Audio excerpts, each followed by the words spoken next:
ఏంటి మీ పార్టీ వాళ్ళు చాలా అరాచకం చేస్తున్నారట? జగన్మోహన్ రెడ్డి గారి బర్త్డే సందర్భంగా పొట్టేళ్ల తలలు అయినా బహిరంగంగా నరకమని ఎవరూ చెప్పరు, ఆ రక్త తర్పణ చేయమని ఎవరూ చెప్పరు. అయితే వాళ్ళపైన కేసులు పెట్టారు. ఓకే, నడి రోడ్డు పైన కొట్టుకుంటూ ఈడ్చుకుంటూ వెళ్ళడం అనేది చట్టరీత్యా అదైతే చెల్లదు. కానీ చట్టాన్ని చేతిలోకి తీసుకొని మరీ వ్యవహరించారు. ఒక ముద్ర వేసే ప్రయత్నం జరుగుతోంది. ఒక రౌడీ మూక, వైఎస్ఆర్సీపీ అంటే ఒక రౌడీ మూక, ఒక దాన్ని ఏమంటారంటే, ఇంకా చెప్పాలంటే వీళ్ళందరూ కూడా అరాచక శక్తులు. అరాచక శక్తులనే ముద్ర వేయాలి. హోంమంత్రి గారు చాలా స్ట్రాంగ్గా వార్నింగ్ ఇస్తారు. ఇంకనైనా మీలో మార్పు వస్తుందా? రప్ప డైలాగ్ని మీ పార్టీ వాళ్ళు వదిలేస్తారా?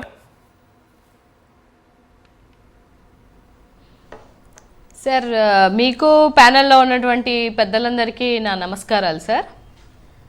ఇవాళ హోంమంత్రి అనిత గారు ఆవిడ ఏ శాఖ ఆవిడకి ఇచ్చారో, ఆవిడ చేస్తున్నటువంటి పనులేంటి అనేది ఆవిడకి కూడా ఒక క్లారిటీ ఉండాలి.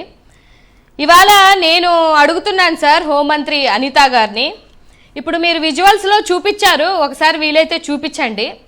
టీడీపీకి సంబంధించి ఆ పచ్చ కండువాలు వేసుకొని వాళ్ళ ఏవైతే పటాలకి మరి అదే గొర్రెపోతులని నరికిన రోజు మన హోంమంత్రి అనిత గారు ఎక్కడున్నారు సార్?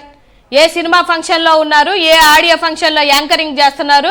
లేకపోతే ఎక్కడ ఆవిడ సన్మానాలు చేయించుకుంటున్నారో కూడా ఒకసారి ఆవిడ చెప్పాలి. ఒకసారి ఆవిడకి ఉన్నటువంటి ఆ పచ్చ కామెర్లు పక్కకు తీసి చూస్తే రాష్ట్రంలో ఏం జరుగుతుందో అనేది తెలుస్తుంది.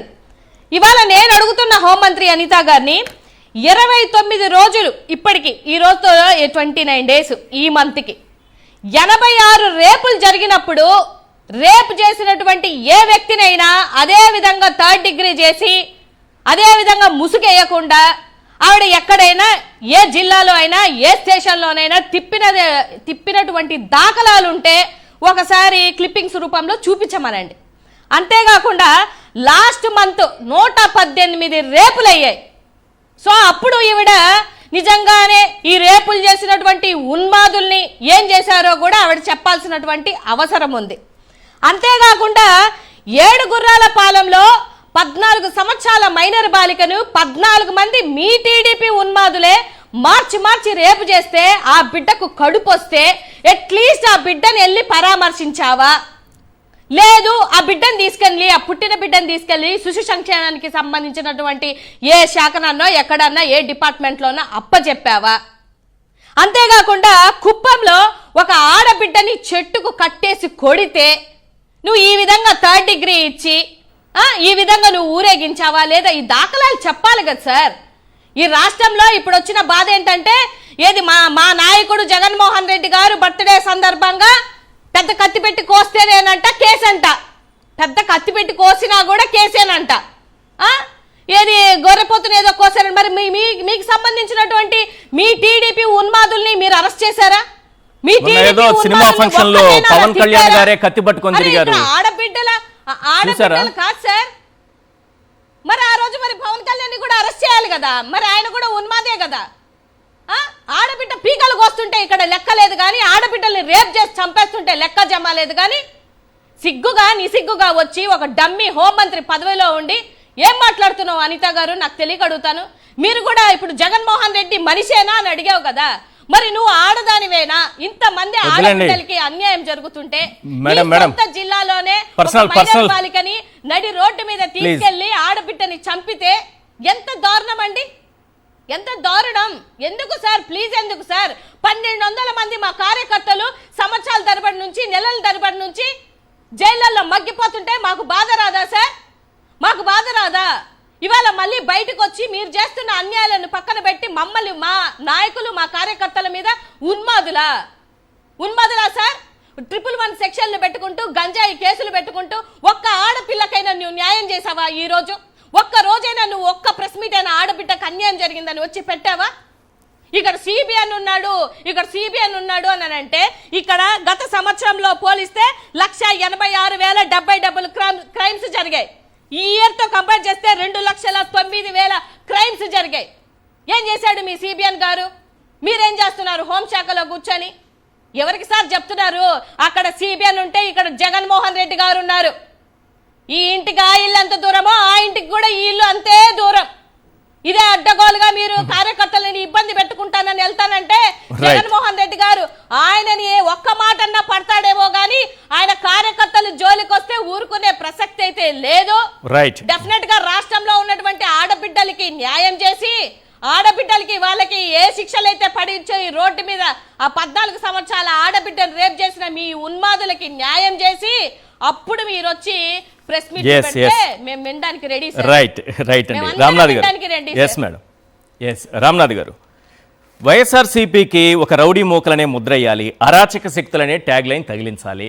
ఏమి జరగకపోయినా ఏదో జరిగిపోతున్నట్టు. ఒకసారి పవన్ కళ్యాణ్ గారు వస్తారు, మీ తాట తీసేస్తా, మీ చేతిలో రేఖలు జరిపేస్తా, రోమాలన్నీ పీకేస్తా, మీ రౌడీజం నా దగ్గర చెల్లదు అంటారు. ఇంకోసారి మేడం గారు వస్తారు, వీళ్ళు రప్పా అంటారు, కత్తి పెట్టి కేక్ కోస్తారు అని అంటారు. పైగా ఒక హోంమంత్రి స్థాయిలో ఉండి ఫేక్ వీడియోలు కూడా మేడం గారు చూపించవచ్చా? అలాంటి ఫేక్ వీడియోలు చూపిస్తూ వార్నింగ్ ఇవ్వడం, ఇదంతా ఒక ప్లాన్ ప్రకారం వైఎస్ఆర్సీపీకి ఒక ముద్ర వేయాలి, రౌడీ మోకానే ముద్ర తగిలించాలి. ఈ ప్లాన్తోనే ఇవన్నీ చేస్తున్నారా అనిపిస్తుంది. ఇప్పుడు ఈశ్వర్ గారు మా బ్లడ్ వేరు బ్లీడ్ వేరు అంటే అది బాలకృష్ణ గారి ఓన్ డైలాగు, ఆయన పర్సనల్ డైలాగ్ అనుకున్నారు కానీ లేదు, మొత్తం తెలుగుదేశం పార్టీ అంతా కూడా ఈ మధ్య దాన్ని ఫాలో అవుతున్నట్టుగా ఉంది. తెలుగుదేశం పార్టీ వాళ్ళు అదే పని చేస్తారు, కానీ వాళ్ళు చేసిన దాన్ని ఎవరు ప్రశ్నించకూడదు. అవతల వాళ్ళు చేశారనుకోండి దాని మీద విపరీతమైన ఫోకస్ చేస్తారు. గ్రామాల్లో నవ్వుకుంటున్నారు ఈశ్వర్ గారు, పొట్టెలు నరకడాలు ఇవన్నింటి మీద ఈ స్థాయిలో తెలుగుదేశం పార్టీ ఇది చేయడానికి. సరే బహిరంగంగా నరకడం అన్నది కరెక్ట్ కాదు, సరే దాని మీద ఏం చేయాలి, మొత్తం అందరిలో అవేర్నెస్ తీసుకురావాలి. తెలుగుదేశం పార్టీ కార్యకర్తలకు చెప్పాలి. పరిటాల శ్రీరామ్ గారు, మంత్రి సత్యకుమార్ గారు ఉన్నప్పుడు అక్కడ నరికారు, బాలకృష్ణ గారి కటౌట్లకి, చంద్రబాబు నాయుడు గారి కటౌట్లకి, పవన్ కళ్యాణ్ గారి కటౌట్లకి. ఇది ఎప్పటి నుండే జరుగుతోంది. ఈ చెప్పాలంటే ఈ కల్చర్ అంతా బాలకృష్ణ సినిమాల రిలీజ్ అయిన సందర్భంగా ఆయన కటౌట్లకు పొట్టేలు నరకడం దగ్గర నుండి మొదలైంది. కానీ హఠాత్తుగా అసలు ప్రపంచంలో ఎక్కడా జరిగింది, రాష్ట్రంలో ఎప్పుడు జరగలేదు, వీళ్ళే వైసీపీ వాళ్ళే మొదలు పెట్టారు అన్నట్టుగా పొట్టేళ్లు నరుగుతారా అంటే ఈ స్థాయిలో చేయడం ద్వారా మొన్నటి ఎన్నికల్లో ప్రజలు మనం చెప్పినవన్నీ నమ్మేసి ఓట్లు వేసినప్పుడు ఇప్పుడు మనం మళ్ళా ఇది చెప్తే ఎందుకు నమ్మరు అన్నది తెలుగుదేశం పార్టీ ధీమా కావచ్చు. హోంమంత్రి అనిత గారు చెప్తున్నారు మొత్తం వైసీపీ వాళ్ళంతా అరాచకవాదులు, ప్రజలంతా పబ్లిక్ అంతా జాగ్రత్తగా ఉండండి అని చెప్తున్నారు. చాలా కన్వీనియంట్ గా వాళ్ళు చేసి మాత్రం మర్చిపోతారు. బుద్ధ వెంకన్న గారు ఏమన్నారు, ఆత్మాహుతి దాడులు చేస్తామన్నారు. అంత మించిన పెద్ద స్టేట్మెంట్ ఏమన్నా ఉంటుందా? ప్రతిపక్షంలో ఉన్నప్పుడు ఆత్మాహుతి దాడులు చేస్తామన్నారు. అవును. పవన్ కళ్యాణ్ గారు ఏమన్నారు, తోలు ఒలిచేస్తామన్నారు. ఏ వ్యక్తికైనా సరే తోలు ఒలిచేస్తే ఇంకా మనిషి బతకడు, అదే చాలా కీలకమైన ఆర్గాన్, తోలు ఒలిచేస్తామన్నారు. చంద్రబాబు నాయుడు గారు పబ్లిక్ గా మీటింగ్ లో అంత సీనియర్ నాయకుడు ఒక రాష్ట్ర ముఖ్యమంత్రిని పట్టుకొని సైకో సైకో సైకో అంటూ మాట్లాడారు. మరి ఆ రోజు ఎక్కడ పోయింది ఈ కల్చర్? గాజు గ్లాస్ తో పొడవండి, సీసం పోసి సమాధి చేయండి ఈ ముఖ్యమంత్రిని అన్నారు. కాంగ్రెస్ వాళ్ళని కొడవన్లతో నరకండి అని కూడా మాట్లాడారు. సోనియా గాంధీని కొడవన్లతో నరకండి. హోంమంత్రి గారు మన ప్రెస్ మీట్ పెట్టి అంటే వీళ్ళు ప్రజల్ని ఎంత అండర్ ఎస్టిమేట్ చేస్తున్నారు అనడానికి ఎంత ప్రమాదకరం అంటే, హోంమంత్రి అనిత గారు ప్రెస్ మీట్ పెట్టి అవమానకరం. ఒక ఏఐ వీడియోని ప్లే చేశారు.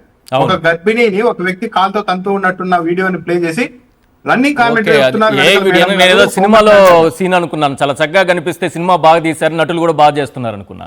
ఏఐ వీడియో అదే అది సినిమాదో లేకుంటే ఏఐదో గానీ కంప్లీట్ గా అయితే అది ఒరిజినల్ కాదు, ఫేక్ వీడియో చేసి అది వీడియో ప్లే అవుతున్నాగా హోంమంత్రి అనిత గారు చెప్తున్నారు, చూడండి ఒక గర్భిణీ స్త్రీని ఎలా తంతున్నాడు వైసీపీ కార్యకర్త.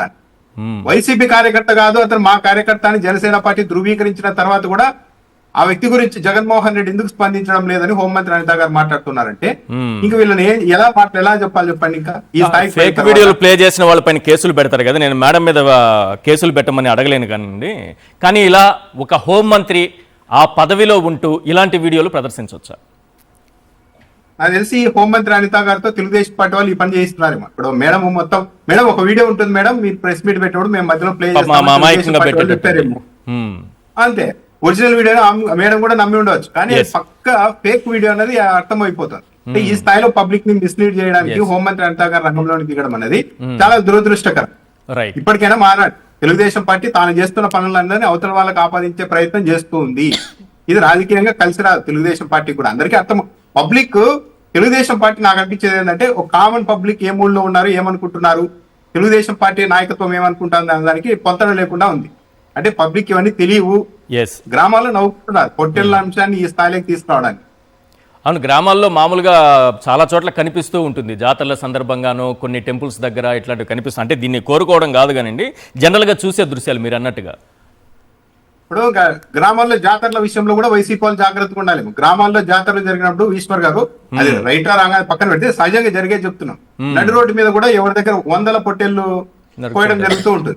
ఇప్పుడు ఎక్కడన్నా వైసీపీ వాళ్ళ ఇళ్ళ దగ్గర ఆ గ్రామాల్లో జాతర జరిగితే వాళ్ళందరూ కూడా నడి రోడ్డు మీద ఊరేగిస్తారేమో తెలియదు. చాలా ఈరోజు ఏం చెప్తున్నారు, రేప్ కేసులు ఈరోజు ఆంధ్రజ్యోతి పత్రికలు కూడా రాశారు. గత ఏడాదితో పోలిస్తే ఈ ఏడాది రేపులు పెరిగాయంటే ఏపీలో, గంజాయి కేసులు పెరిగాయి. మన పవన్ కళ్యాణ్ గారు ఏమన్నారు, పోలీసులకు స్వేచ్ఛ ఇస్తే గంట సేపులో గంజాయి అనేది ఉండదన్నారు. 19 నెలలు అయింది అంటే ఇంకా స్వేచ్ఛ ఇవ్వలేదా? గంజాయి కేసులు ఎలా పెరిగాయి? 18 నెలలు కాలమైంది. ఏదో మొదటి 2-3 నెలలు 6 నెలలు అయితే సరే గత ప్రభావం ఉంది అనుకోవడానికి. అవును, 19 నెలల తర్వాత కూడా గంజాయి కేసులు పెరిగాయని చెప్తున్నారంటే ఏమన్నా పట్టపగలు దోపిడీలు పెరిగాయి ఇళ్లలో. అవును, నివేదిక ప్రకారం ఈ ఏడాది లా అండ్ ఆర్డర్ ఇలా పెట్టుకొని హోంమంత్రి అనిత గారు కంప్లీట్ గా డైవర్షన్ పాలిటిక్స్, ప్రతిదీ పాలిటిక్స్ రాజకీయ పార్టీలకు అంటగట్టి ఏదో డైవర్ట్ చేయాలన్న ప్రయత్నం చేస్తూ ఉన్నారు. రైట్, శివశంకర్ గారు, ఈ ఇష్యూ మీద మీరు స్పందిస్తే తర్వాత మనం చంద్రబాబు నాయుడు గారి కేసుల విషయం కూడా మాట్లాడుకోవచ్చు. ఈ రప్ప ఏంటి మిమ్మల్ని బాగా వెంటాడుతోంది, కష్టపెట్టేస్తుంది ఈ డైలాగు, సంబంధం లేనిది మీకు తీసుకొచ్చి అంటగట్టి ఆ తర్వాత ఎట్టి పరిస్థితి ఆ డైలాగ్ వినిపించకూడదు. ఎక్కడ ఆ డైలాగ్ వినిపిస్తే చాలు కేసులు పెట్టేసేటట్టున్నారు. సార్ నమస్తే సార్, మీకు అదే విధంగా ప్యానెల్ లో ఉండే సాక్షి వీక్షకులకి. ఈ రోజు రప్ప అనేటువంటి డైలాగ్ వచ్చేసి వైఎస్ఆర్ కాంగ్రెస్ పార్టీ స్లోగాన్ ఏమి కాదు సార్. ఇదే చంద్రబాబు నాయుడు గారు తన మిత్రుడు రేవంత్ రెడ్డి గారు అక్కడ ఉండగానే ఈ సినిమా అనేది రిలీజ్ అయింది. సెన్సార్ అనేటువంటిది ప్రతి ఇంచి కూడా డైలాగులు, అక్కడ ఉండేటువంటి సీన్లు అన్ని చూసే రిలీజ్ చేసినట్టువే. నిజంగా ఒకవేళ అది అభ్యంతరకరమైనటువంటి పదమే అయితే 2 తెలుగు రాష్ట్రాల్లో ఎలా దాన్ని రిలీజ్ చేశారు? మీ ప్రభుత్వ హయాంలోనే ఒకటి. ఇక రెండవది ఒకటి సార్, ఈ రాష్ట్రంలో వచ్చేసి శాంతి భద్రతలు అతలాకుతలమైనాయి. ఇచ్చినటువంటి మేనిఫెస్టో ఏది కూడాను సంక్షేమ పథకాలు అమలు కాలేదు. ఈ రోజు సంక్రాంతి పండుగ వచ్చిందంటే సార్, ఇది చాలా ఇంపార్టెంట్. ఇది జనవరి 1 క్రిస్మస్ సంక్రాంతి వచ్చిందంటే పల్లెల్లో మధ్యతరగతి పేదోళ్ళ దగ్గర అకౌంట్లలో డబ్బులు ఏదో పథకం పట్టించేసేసి కొత్త బట్టలు కొనుక్కొని పండగ చాలా సంతోషంగా జరుపుకుంటా ఉంటారు. ఈ సంవత్సరం దురదృష్టకరం ఏంటంటే రైతులకి పంటలు సక్రమంగా రాలేదు, గిట్టుబాటు ధర లేదు, ఒక్క పథకం రాలేదు. జనాల్లో అంతా కూడా ఒక అన్రిచ్ స్టార్ట్ అయింది. ఏమో పండగ సక్రమంగా చేసుకోవాలి, కొత్త బట్టలు కొనుక్కోవాలన్నా కూడా లేదు. ఈ వచ్చి రావడం వల్ల ఈ కూటమి ప్రభుత్వం అనేటువంటిది ఈ టైంలో టాపిక్ డైవర్ట్ చేయాలంటే ఒకటి తీసుకురావాలి. ఇక రెండవది, భవిష్యత్తులో ఇప్పుడు తెలుగుదేశం పార్టీ యొక్క గ్రాఫ్ అనేటువంటిది పూర్తిగా పడిపోవడము, మెడికల్ కాలేజ్ ప్రైవేట్ అగైనెస్ట్ గా సంతకాలు సూపర్ సక్సెస్ కావడము, తర్వాత జగన్ గారి బర్త్డే కని విని ఎరుగని రీతిలో వాలంటీర్గా ప్రతి గ్రామాన తండాల్లో జరపడము, తెలుగుదేశం పార్టీ గ్రాఫ్ పడిపోవడము. ఇక చేసేది లేక, ఎటువంటి పరిస్థితుల్లో దీన్ని డ్యామేజ్ కంట్రోల్ చేసుకోలేక వైఎస్ఆర్ కాంగ్రెస్ పార్టీకి, జగన్మోహన్ రెడ్డి గారికి, మా నాయకులకి ఏదో విధంగా రౌడీజం ఇల్లొస్తే లేదా ప్రజల్లో అశాంతి లేదు, తన అబద్ధాలు ఇందాక మన రామ్నాథ్ అన్న చెప్పినట్లు 2024 ఎన్నికల్లోనే ఇష్టం వచ్చినట్టు చెప్పారు. మాటలన్నీ కూడా అయ్యి నమ్మినారు కదా, ఇదెందుకు నమ్మరు అనేటువంటి ఉద్దేశంతో ప్రజల్లో అంతా కూడా వైఎస్ఆర్ కాంగ్రెస్ పార్టీ వాళ్ళు ఇది ట్రైలరు ఇలా ఉంటది, పొట్టెలను నరికినట్టు నరుకుతారని ఒక సమాజంలో ఒక భయభ్రాంతులు చేయడానికి ఇల్లు ఏఐ వీడియోలు తీసుకొని వచ్చేసేసి తను చేసినట్టు పక్కన పెట్టి, ఆ అనిత గారు ఇందాక మీరు కూడా ఇంట్రోలో చెప్తా ఉన్నారు, ఇక్కడ ఉండేది సిబిఎన్ ఒత్తి ఆమె ఏదో స్పెసిఫిక్ గా చెప్తా ఉంది. సిబిఎన్ ఉండేది కాబట్టి మీ వాళ్ళ మీద కేసులు ఏమి ఉండవు, ఎదుటోళ్ళు మంచి చేసినా తప్పు చేపిస్తారు. ఎందుకంటే అక్కడ జగన్మోహన్ రెడ్డి గారు ఉంటే తన పార్టీకి చెందిన వాళ్ళు, కోటమిరెడ్డి శ్రీధర్ రెడ్డి లాంటి వాళ్ళు అక్కడ ఏదో జరుగుతా ఉంటే కనుక అతన్ని కూడా అరెస్ట్ చేయమని కేసులు పెట్టమని జగన్మోహన్ రెడ్డి గారు ఆర్డర్ వేస్తారు. ఎందుకంటే అక్కడ ఉండేది జగన్మోహన్ రెడ్డి గారు కాబట్టి. మీరు చెప్పింది నిజమే, సిబిఎన్ ఉంటాడు అంటే సిబిఎన్ ఉంటే ఏంటి? మా వాళ్ళు హత్యలు చేసినా, రేపులు చేసినా, మర్డర్లు చేసినా, మానభంగాలు చేసినా కూడాను కేసులే పెట్టము. అదే వైఎస్ఆర్ కాంగ్రెస్ పార్టీ వాళ్ళు ఏమి చేయకున్నా కూడా మీకు ఇలా చేస్తాము. దానికి సిబిఎన్ అంటే అది మా వాళ్ళు ఏమని చేయొచ్చు, తెలుగుదేశం పార్టీ కూటమి నాయకులు ఒక పొట్టేళ్ళను నరకచ్చు, తలలకు దండలు కట్టచ్చు, బాలకృష్ణ అసభ్యంగా మాట్లాడచ్చు, లేకపోతే కనుక ఆడవాళ్ళు ఉంటే రేపులైనా చేయొచ్చు. ఏం మాట్లాడినా కూడా కేసులు ఉండవు. ఎందుకంటే సిబిఎన్ అసెంబ్లీలో కూడా జగన్మోహన్ ప్రతిపక్ష నాయకుని, మాజీ ముఖ్యమంత్రి మాట్లాడినా కూడా ఏమీ అనడు. ఎందుకంటే అక్కడ మాకుంటే సిబిఎన్ అంటే ఎవ్వరికి ఏమీ కాదు. చంద్రబాబు ఏం చేసినా, తెలుగుదేశం కూటమి ఏం చేసినా కూడా మన మీద కేసులు ఉండవు, మీ ఇష్టం అని సిబిఎన్ అంటే మీని కానీ తేట తెల్లంగా ఆమె చెప్తుంది అనిత గారు.